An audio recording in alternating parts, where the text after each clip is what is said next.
to you by Dee Gales Inc., your business built around you.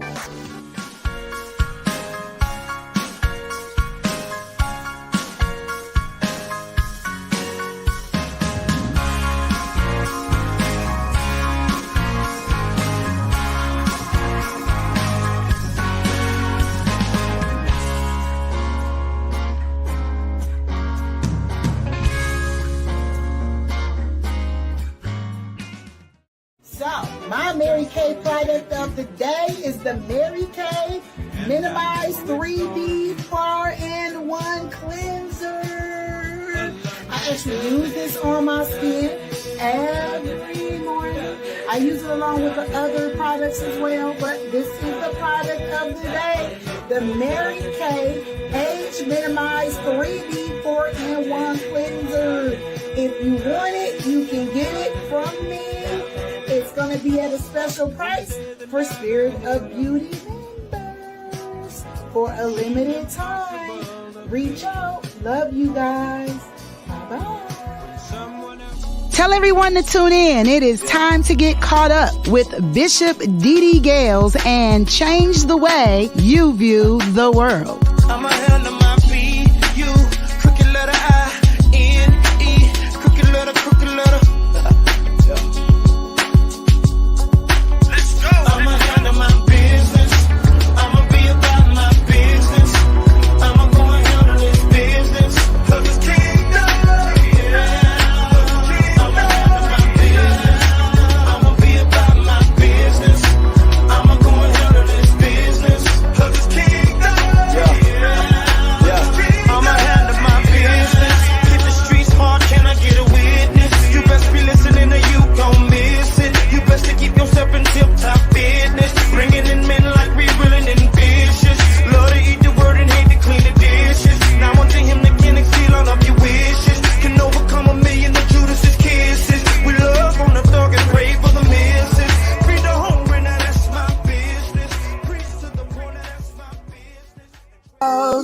All of you.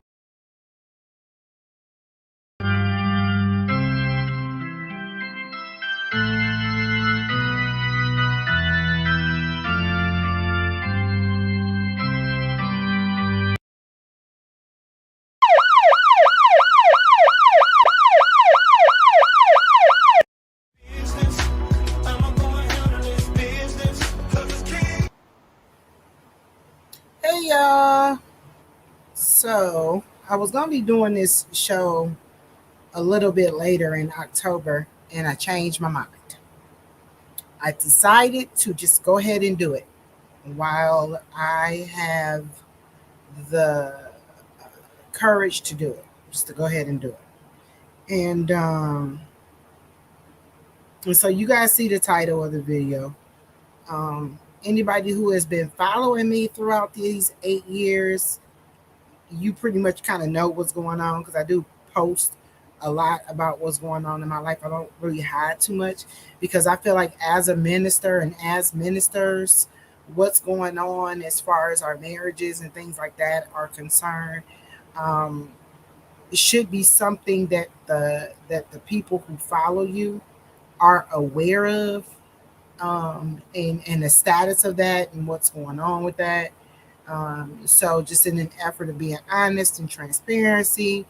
And then a lot of people have been asking me, why now? It's been 8 years. It's been 8 years. Why now? The abuse happened 8 years ago. Why now? That's because they're just talking about the physical abuse, but there's more to this situation than just the physical, and that's what we're going to talk about too. I just want to start off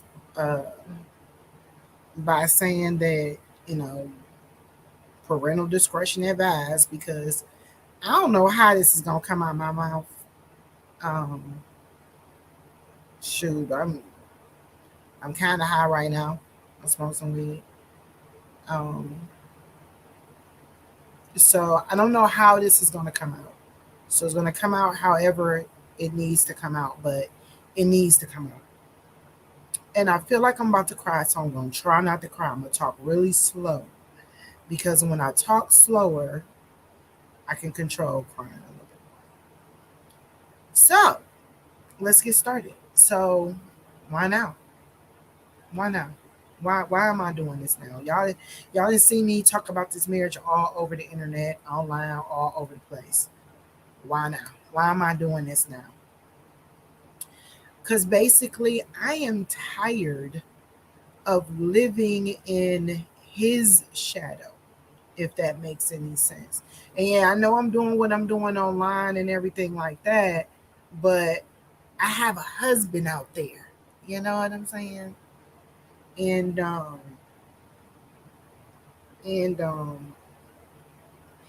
it's this whole thing going on out there that I don't know anything about. I don't know what's going on, you know, really what's going on.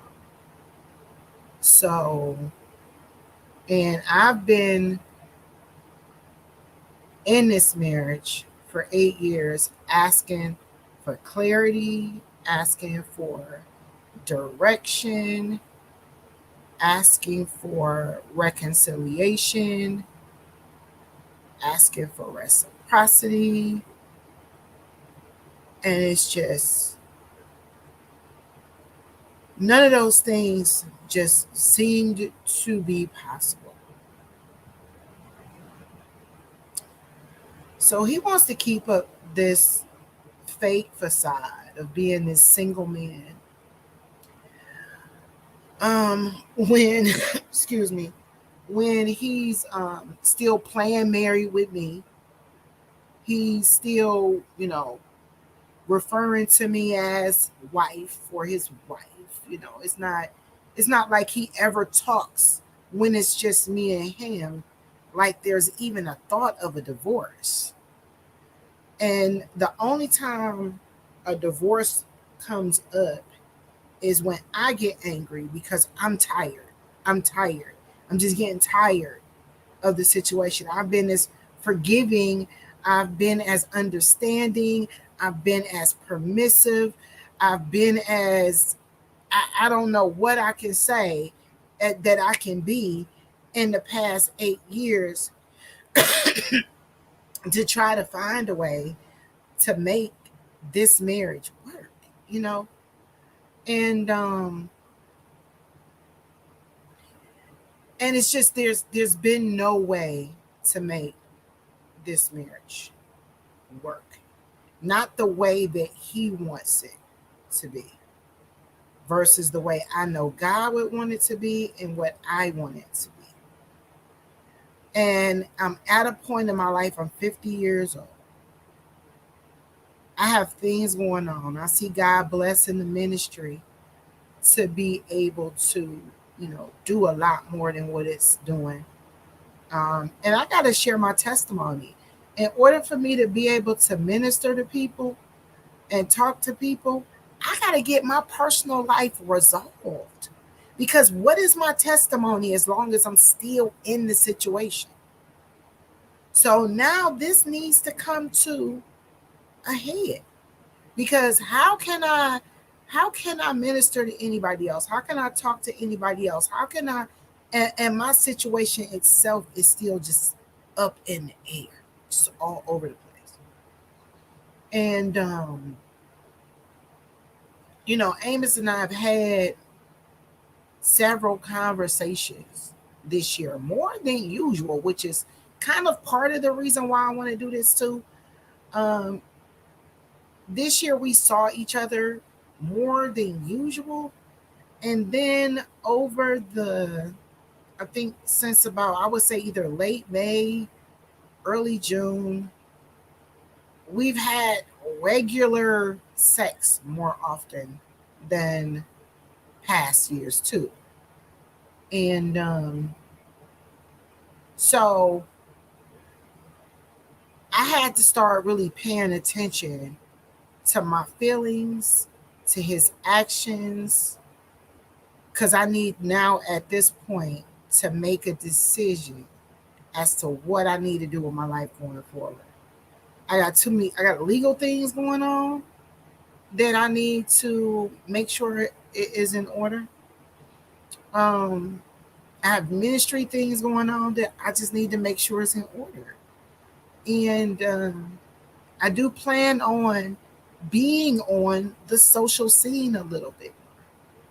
I plan on visiting churches more. And I just don't want to be in a marriage that's not a real marriage out there.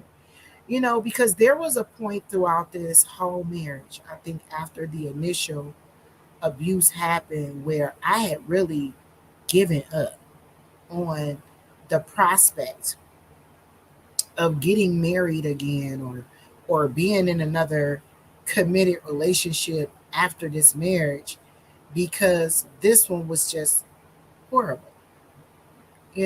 So I was just to the point where I'm like, no. And so now I have to make a decision. I can't keep going on this way. And I'm not a dumb person, even though I've been really stupid in this situation. I know what real love is and what it should feel like. I know what it's like to for a person to be in love with a woman, because I've been in that lifestyle as well, which is kind of played into part of the reason why we're separated. And this video is going to be several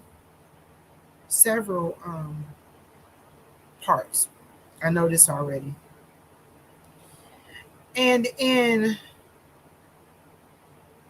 just thinking about how I treat somebody that I love versus how I'm being treated, how I've even treated a woman that I love versus how I'm being treated. And it's not even the bare minimums, you know, it's not even that much. And I think part of the reason why this has been able to go on for so long is because I've been so used to being independent and by myself. And I was celibate for 8 years prior to getting married the first time, with my first marriage. And then after the first marriage, divorced. There was periods of fornication. There was things that should not have happened, that did not line up with God. And one of those things was with a female, and the majority of it though was time spent with Amos. And so it wasn't like the maybe I would say the first 9 months or so of him and I speaking and knowing each other, there was no sexual contact. We just did a lot of talking on the phone. Just a lot of talking on. When I say a lot of talking on the phone, like we talked on the phone all the time, like to the point that I would fall asleep while we're still on the phone, or I would have him tell me stories until I go to sleep while we're on the phone. And so there came a point where he needed a place to stay, and he rented a room in my uh, place on the church property. It was like a house there. It's a house on the property. It's not the church building. It's like a house that was on the property. He rented a room there, and it was a different experience because I think he was there for maybe like 3 or 4 months. We did have sex one time while he was living here. It was very funny. It was a different experience. I wound up actually pushing him on the couch, pushing him off the couch onto the floor, um, because of something that was just hilarious. I'm not gonna talk about it. But anyway, so he We laughed about it. It was a joke. Just moved on. It was just funny. It was hilarious. And so I still wound up putting him out though after about 3 or 4 months because he didn't want to pay rent. He thought that he was gonna somehow not have to actually pay that rent then. And I'm like, no, sir. What did you think? Because that happened, all of a sudden you was gonna be able to live here for free? No. So I think he didn't take me seriously as far as putting him out, but he got put out. So believe me, he took it was quickly too swiftly. I don't play when it comes to finances. I don't play. Like you're not gonna mooch off me. I don't believe in taking care of no grown man.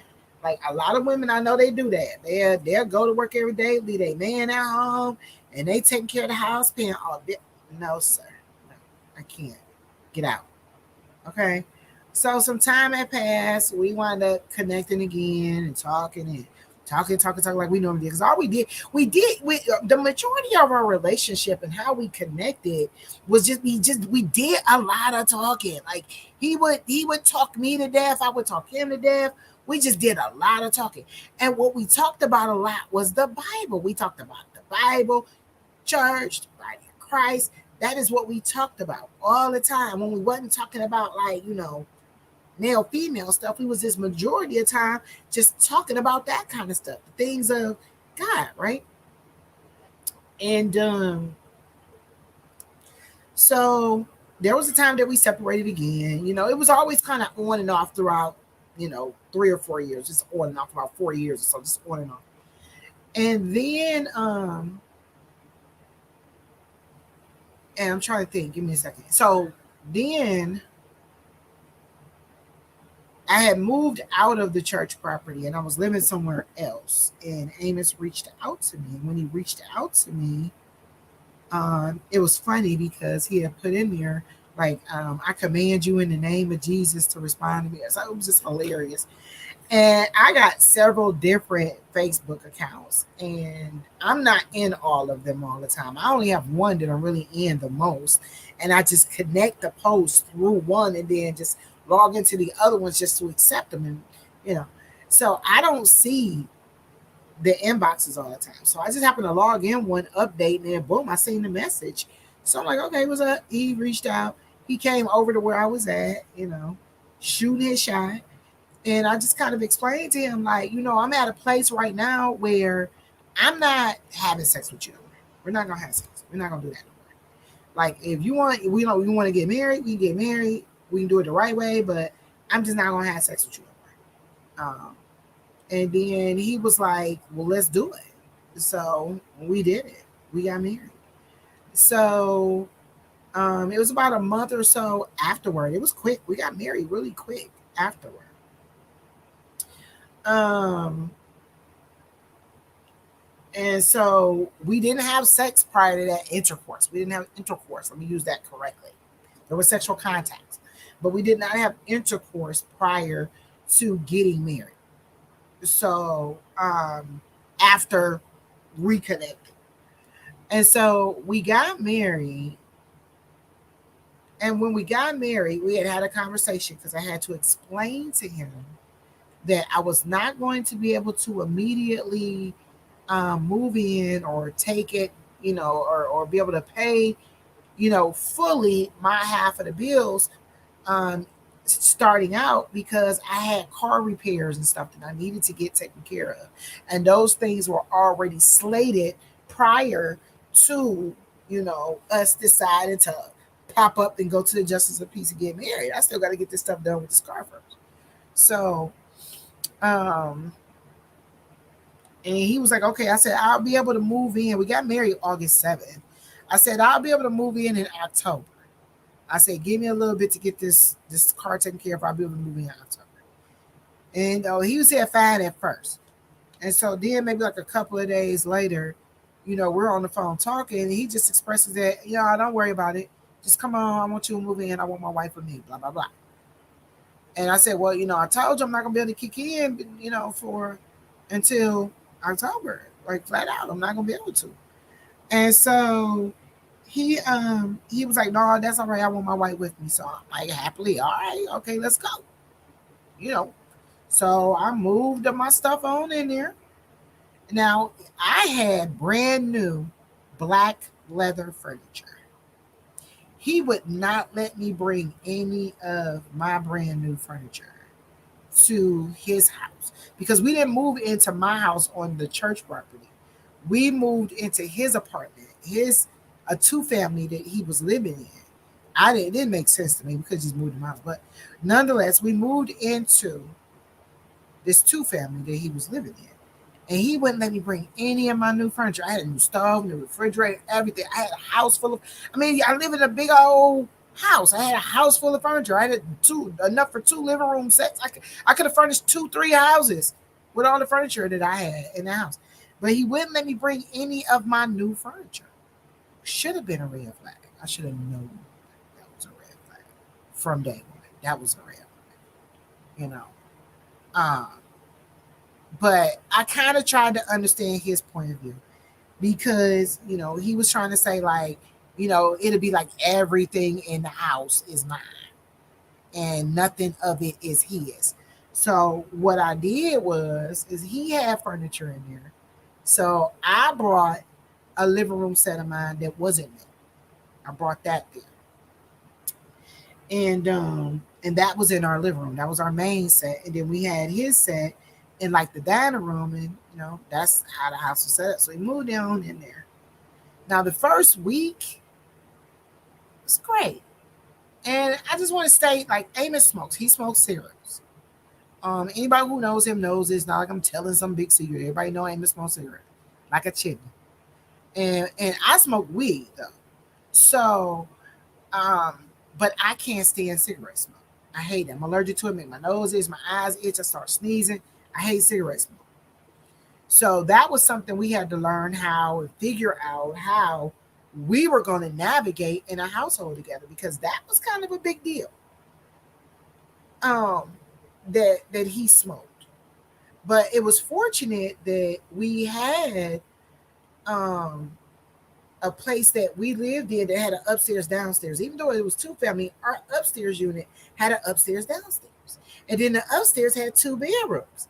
So there was plenty of space where he could be doing whatever it is he's doing out there, and I could be in another part of the house and not have to, embrace the cigarette smoke, you know. And I'm saying these little things because I want to give you guys an idea of the atmosphere of the household and certain little things that was going on in the household. So with that being said, I would ask him to smoke on the porch upstairs, which was outside, but it was a porch. And he would oblige most of the time. He would still complain. But when he was upstairs in the bedroom and he wanted to smoke, I would just let him smoke. And y'all forgive my hands. I'm thinking about putting braids in my hair. But I said, I let him smoke in the bedroom. Like, I don't care what he was doing when I wasn't in there.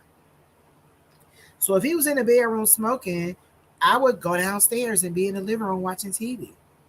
Or if he wanted to come, I was just but then when there was times we needed to spend time together in the household, and I understood that, but I kind of felt like he used to follow me around the household with the cigarettes, kind of on purpose, being annoying and irritating. And I don't like the cigarettes. It's like I get up and go in one room, 5 minutes later, here he comes. I get up and go 5 minutes, here he comes. It's like, dude, just wait till you get done with the cigarette and come in.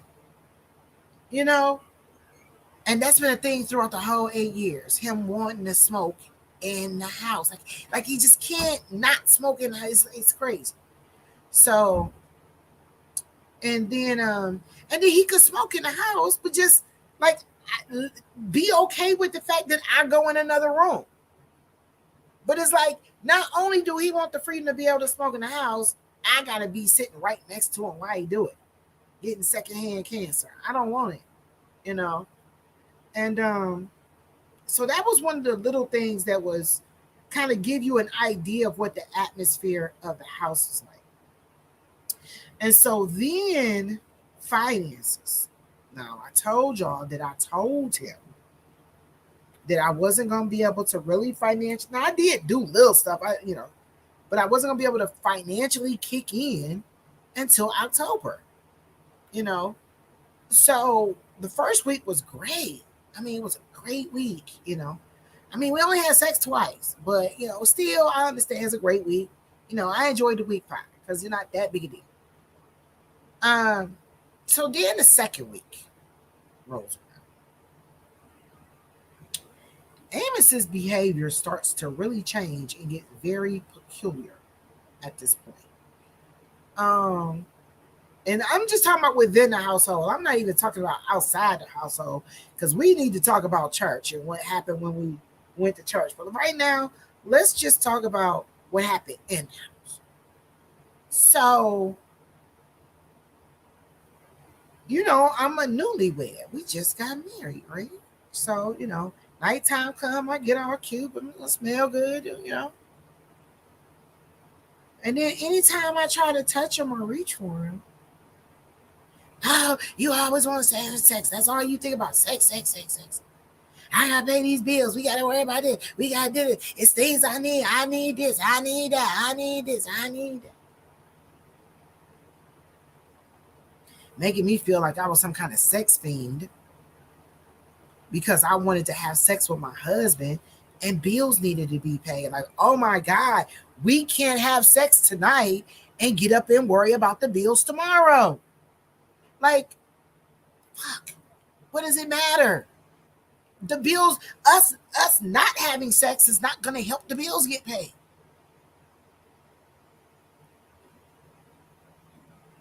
Us having sex is not going to change whether or not the bills get paid. So my whole thing is, because you worried about a bill, what they got to do with us having sex? I don't get it. Like, what is you tripping on? Like, that's my mentality when it comes to that kind of stuff. Like, what is it that we... So then, amazing, okay? So nothing happens because he starts to complain about bills. That makes me feel insensitive because I want to have sex while he's so stressed out about bills that are already paid. Nothing's due to be disconnected. I only moved in a week ago. Like, how bad, how far behind is stuff? So I had to ask him to show me the bills, right? He didn't even want to show me the bills at first. I was like, okay, you want me to do it, but you don't even want to show me the bill. So if I didn't give me the bill, show me the bills. I'm looking at it. Nothing was even that far behind for him to be like having a heart attack about bills. Like, what are you tripping on? Okay, so now this happened anytime I reached out to him for any type of intimacy. I don't care if it was a kiss, hug, sex, whatever. Any type of intimacy request that I made was met with financial complaints. Every time, consistently. And then he would not have sex. He was literally, we were not having. Imagine being a married couple. You've been married 2 months and only had sex 3 times, 2 of which was during the first week of you moving in. Maybe 4 times. In 2 months.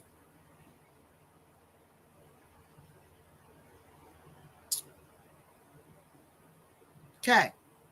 So let's start off making it very clear of how understanding I was being. Okay. So One day, now prior to me getting married the first time, I was celibate for 8 years. And it was like a real celibate. Like I didn't like masturbate. I did have like a little boyfriend. I probably did a little too much, but we didn't masturbate. We didn't, there was no oral sex. There was none of that. But it was just like a kissing, maybe grind and stuff like that. But there was nothing for 8 years of having sex. Nothing, you know. And so my brain was trying to wrap around the fact that bills equaled no sex. And I'm dealing with a man.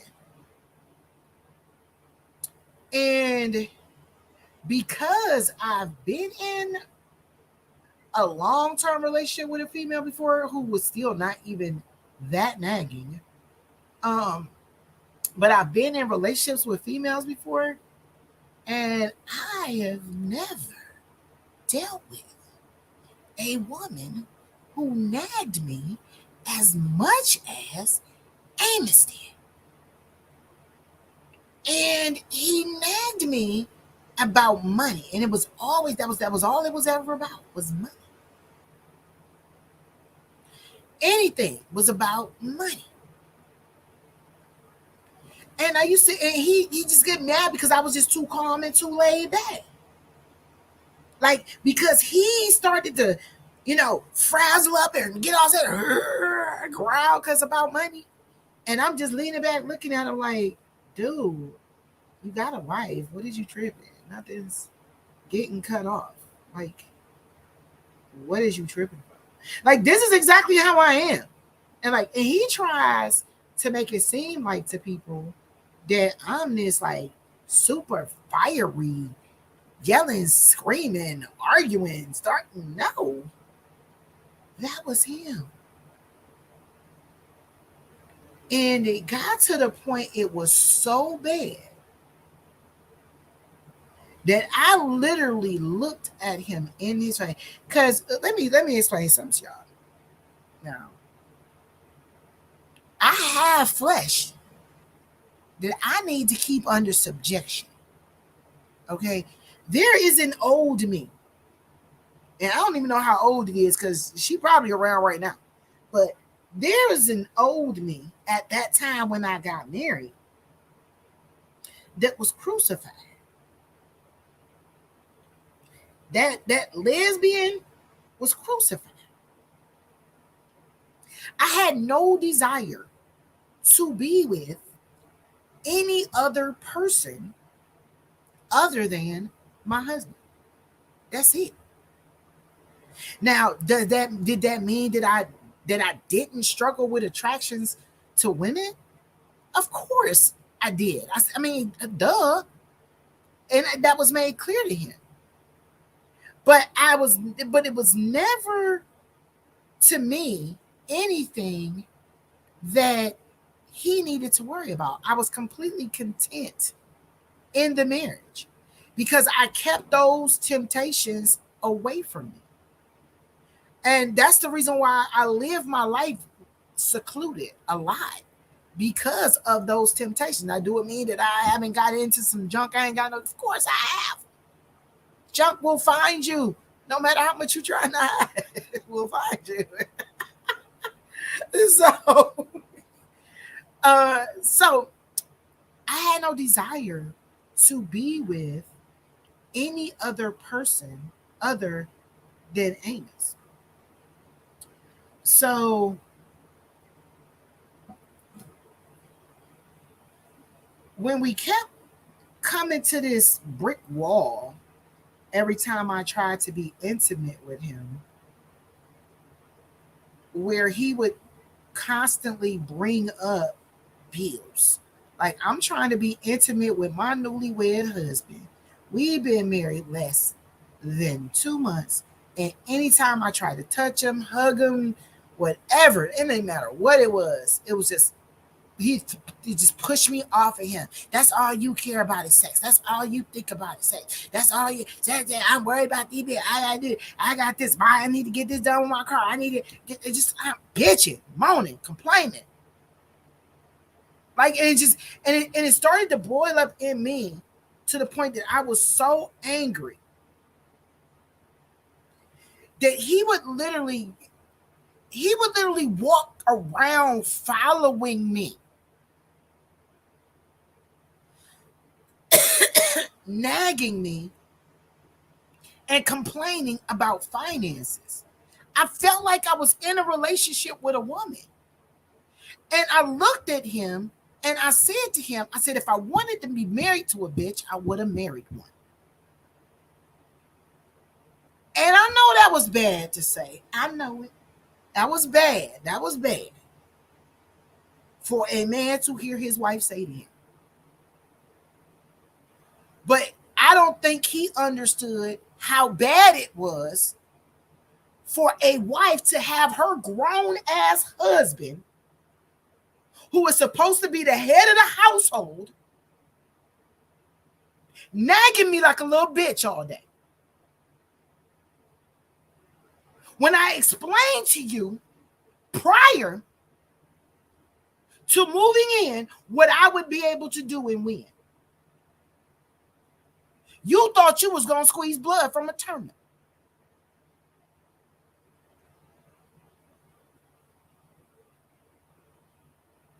So I'm like, I looked at him one time, we was sitting in the bed and it's going on a month and a half. And me and my husband still ain't had sex, but them 2 times during that first week, nothing. I'm starting to question this man's sexuality. Like, shh. I'm a woman and ain't no way in the world I'm going to live in a household with a woman for 2 months. And we only had sex 3 times in 2 months? Nigga, is you for real? And you want to convince me that you not gay? And you want to convince me that you not cheating? I guess I'm just supposed to screw my head on off and give it to you then, right? What kind of stupid was I supposed to be? But I guess I ended up being that kind of stupid, didn't I? So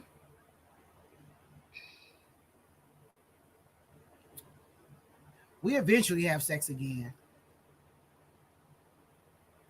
Okay, so let's get to the first incident because this video is already at 40 minutes. First incident, Chokeslam. So Amos is always on his phone. Always on his phone.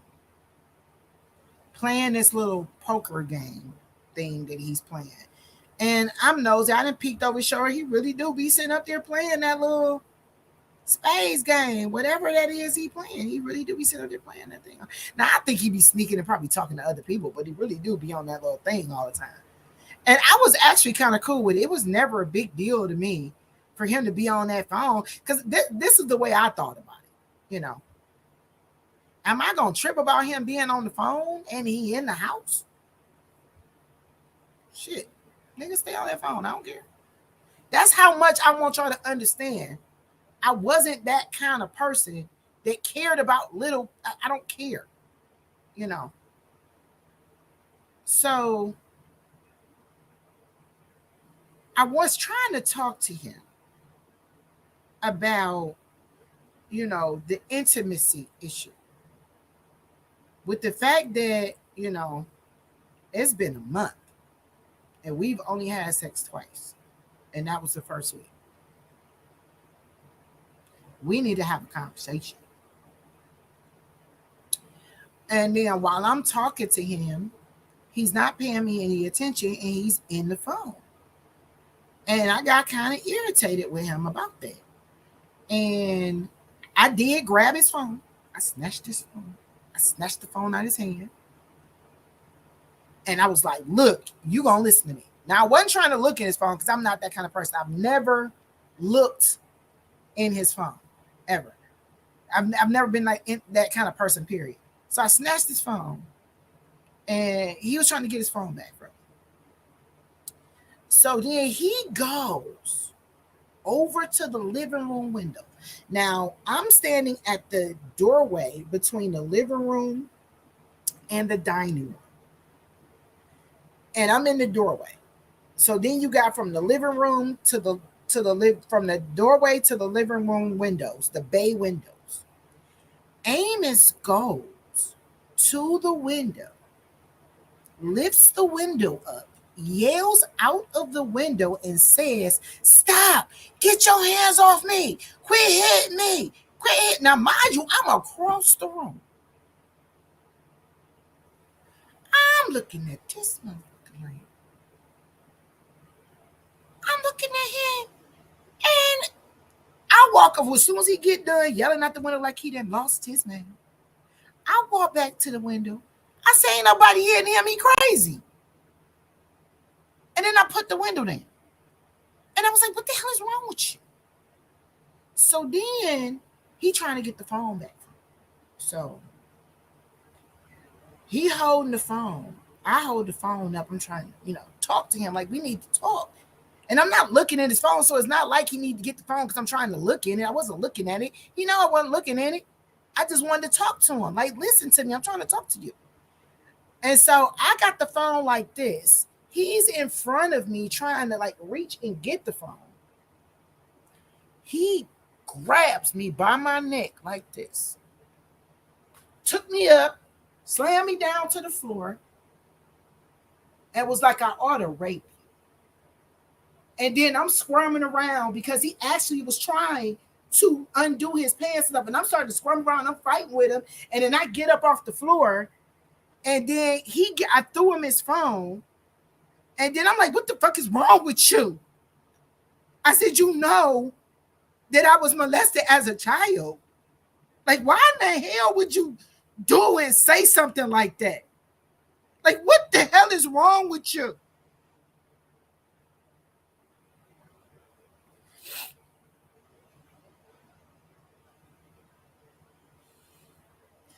So my mom was still alive at that point.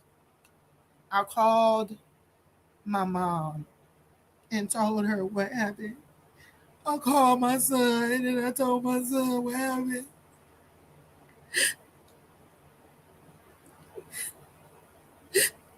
They talked to him.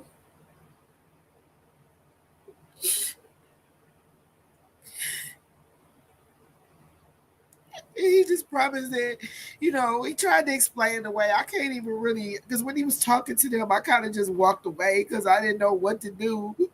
At that point, he had never, ever been violent, ever, ever, ever, ever. Like, never. There was no reason, no cause for me to expect him to do something like that.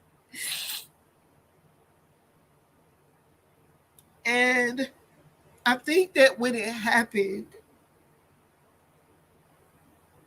I kind of disconnected at that point because I was just married. I just got married. So how am I supposed to handle this? Where does this go? Where does this go?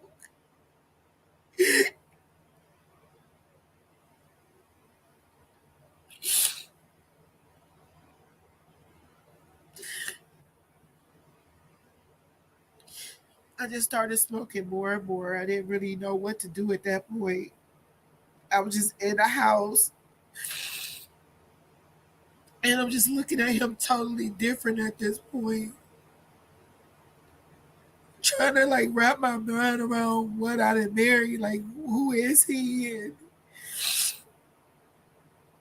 And then eventually, you try to start to convince yourself, like, okay, well, we're newlyweds, tempers flare, just trying to find a way to justify what had just happened because there's no way I just got married and this happened.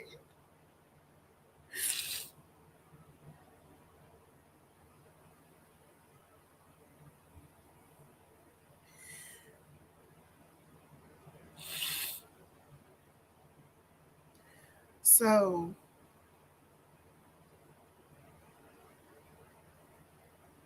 I didn't even know what to do.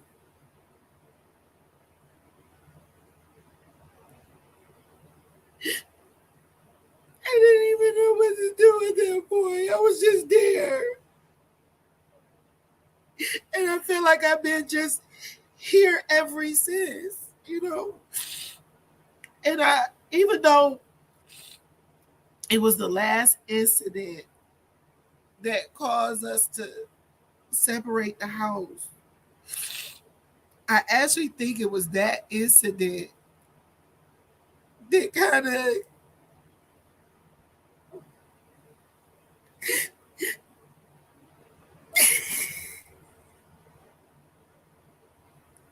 because it wasn't just the fact that he slammed me on the floor, but why would you threaten to rape me? Why would you say that? Like, why? Like, what was going on in your brain that you would say that to your own wife? Like, what is wrong with you?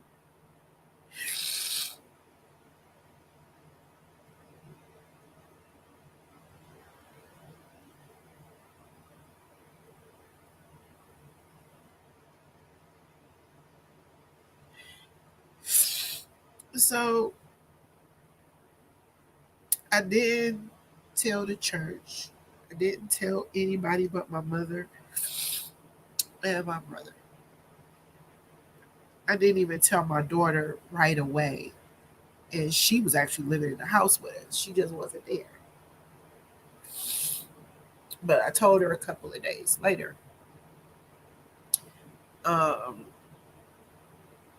His son was also living there. He wasn't there when it happened. So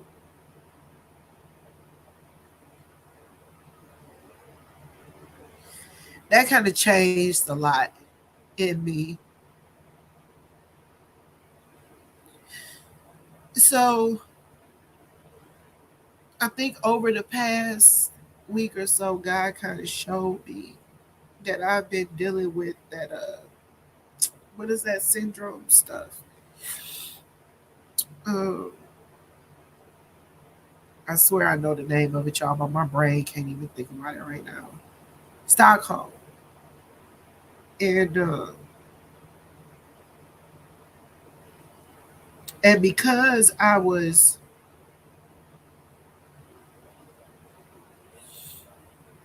molested as a child from 5 to 11 by a family member who lived in the house with me, I was forced to develop Stockholm syndrome. I was forced to live in the house with my abuser. I was forced to be nice, and he had to babysit me. And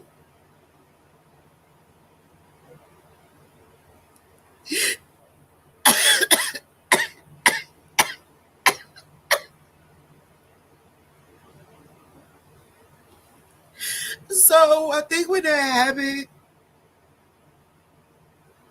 I just went into that mode that I was familiar with, that I know about.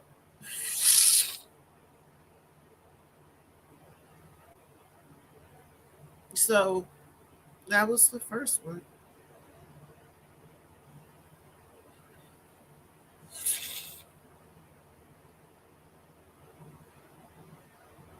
That's all I'm going to talk about today, y'all.